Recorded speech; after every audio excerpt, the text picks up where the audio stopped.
நம்ம வளர்க்குற ஜீவனை இழந்துருவோமோ அப்படின்னு ஒரு பயம் வரும்ல, அப்போ உயிரே போயிடுங்க. ஜடமாக தான் உட்காந்துருப்போம். எப்படியாவது காப்பாற்றிருப்போம்னு முயற்சி பண்ணிக்கிட்டே இருப்போம். ஆனால் அது ஏதாவதுன்னா நம்மளால் தாங்க முடியாதுல்ல. அப்படிதான் பாவம். இவ இவ படுத்தா வீடே வெறிச்சோன்னு ஆயிடுச்சு. இன்னும் 2 பேர் இருக்காங்க. ஆனால் அந்தளவுக்கு அட்டகாசம் பண்ண மாட்டாங்க. அவனுங்க 2 பேரும் பசங்க. ஆனால் இவ பொண்ணு. ஆனால் இவ பண்ணாத சேட்டையே கிடையாது.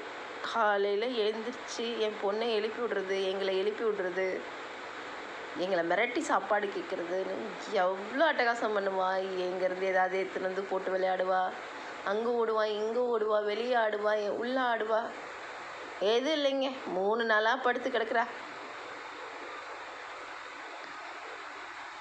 நான் இவளை படைச்சவன் கையிலேயே விட்டுட்டேன். இவங்க அம்மாவும் விட்டுட்டு போயிட்டா. குட்டிலேயே ஆக்சிடெண்ட் ஆகிடுச்சு.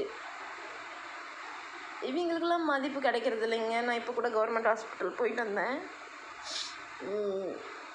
ட்ரிப்ஸ் எல்லாம் போடல, வெறும் ஊசி மட்டும்தான் போட்டாங்க. இதுக்காவது ஊசி போட்டாங்க, அதுவே சந்தோஷம். அந்த நாய்ங்களுக்கு எனக்கு சந்தேகமாக இருக்குது மேடம் அப்படின்னு சொன்னதுக்கு பாரோ வைரஸ் தடுப்பூசி போடுங்கன்னதுக்கு கவர்மெண்ட் ஹாஸ்பிட்டல்லையே தடுப்பூசி கிடையாதான். பாரோ வைரஸ் தடுப்பூசிக்கு பெரிய ஹாஸ்பிட்டல் தான் போகணுமா, கவர்மெண்ட் ஹாஸ்பிட்டல்.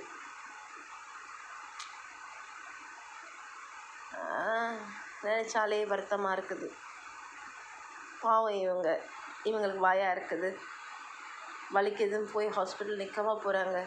நம்மள மாதிரி யாராவது ஒருத்தர் தானே கூட்டிகிட்டு போகிறாங்க. அது நம்ம வளர்க்குறோம் பரவாயில்ல, வளர்க்கவே முடியாமல் நிறையா இருக்குதுல்ல, அதெல்லாம் ரொம்ப கஷ்டப்படுது. நான் இவங்கள ஹாஸ்பிட்டல் கூட்டிகிட்டு போனப்போ வழியில் ஒரு நாயை பார்த்தேன். நான் இங்கே தான், இங்கேருந்து கொஞ்சம் தூரத்துலேயே இருக்குது, அங்கே கடைக்கிட்ட. அங்கே அது வயிற்றில் கட்டி மாதிரி வந்து அதிலெல்லாம் ஹோல்ஸாக வந்துருக்குது. யார் கவனிப்பா? யாரும் கவனிக்கல. ஏதோ தின்றதுக்கு ஏதோ கொடுத்து வச்சுருக்காங்க, அவ்வளோதான். அது தவிர வேறு என்ன பண்ண முடியும்?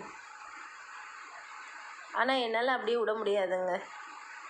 இவங்க அம்மாவுக்கும் பாரோ வைரஸ் வந்துச்சு, போராடி காப்பாற்றினேன். கடைசியில் ஆக்சிடெண்ட் ஆச்சு அவளுக்கு. இவங்களை பெற்று போட்டு ஆக்சிடெண்ட் ஆனால் நான் இவங்களையும் எப்படியாவது காப்பாற்றிடுவேன் நான் அப்படின்னு நம்புகிறேன். படித்தவன் கையில் விட்டுட்டேன். அவங்க அம்மாவுக்கு என்ன செஞ்சனோ அதை தான் செய்கிறேன். ஹாஸ்பிட்டல் போனேன், யாரும் டிப்ஸ் போடல. எனக்கு மனசு கஷ்டமாக இருந்தது. 3 நாளாக படுத்துருக்குறாங்க. சனிக்கிழமை நைட்டு தான் எனக்கு தெரிஞ்சுது வாமிட் பண்ணுறாங்க, வித்தியாசமாக இருக்கிறாங்கன்னு. ஞாயிற்றுக்கிழமை ஃபுல்லாக, சனிக்கிழமையாவது கொஞ்சம் சாப்பிட்டதெல்லாம் பண்ணாங்க. ஞாயிற்றுக்கிழமை வந்து ஃபுல்லாக வாமிட்டும் நிறையா வர ஆரம்பிச்சிச்சு, பாத்ரூமும் நிறையா வர ஆரம்பிச்சிச்சு. அப்போவே சந்தேகம் வந்துடுச்சு. ஆனால் என்ன பண்ணுறது, ஞாயிற்றுக்கிழமை ஹாஸ்பிட்டல் கிடையாது. அப்புறம் இன்றைக்கி தான் போனோம், திங்கக்கிழமை. நாளைக்கு பெரிய ஹாஸ்பிட்டலில் எடுத்துகிட்டு போகலான் இருக்கிறேன். பார்ப்போம் அங்கே என்ன நடக்குதுன்னு.